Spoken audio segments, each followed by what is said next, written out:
In the final hours, Congress has come to a temporary deal to fund the federal government. We've heard from several of your lawmakers in Washington on that deal. 24-Hour News 8's Tom Hillen is at the live desk for us this morning with local reaction from Washington. Tom?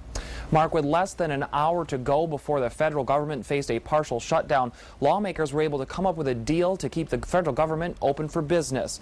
Now, the current year's fiscal budget was set to run out by midnight last night. Now, if that happened, non-essential employees would have been furloughed, national parks would have closed, and your tax filings would have gone unprocessed. This morning, we are hearing from your lawmakers in Washington. Congressman Fred Upton says the American people sent us to Washington with a clear mandate to rein in out-of-control spending, and that is exactly what we are doing.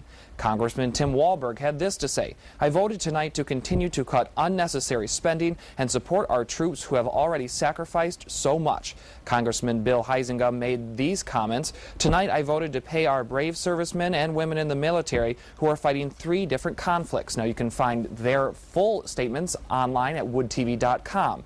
The agreement cuts $2 billion in funding, but lawmakers have also agreed on framework for the rest of the fiscal year budget, which runs through September 30th, with cuts totaling $38.5 billion. Now, this extension marks the 7th extension to the 2011 budget that President Obama introduced in February of 2010.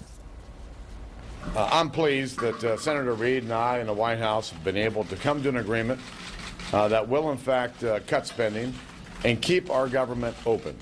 Leaders in both parties reached an agreement that will allow our small businesses to get the loans they need, our families to get the mortgages they applied for, and hundreds of thousands of Americans to show up at work.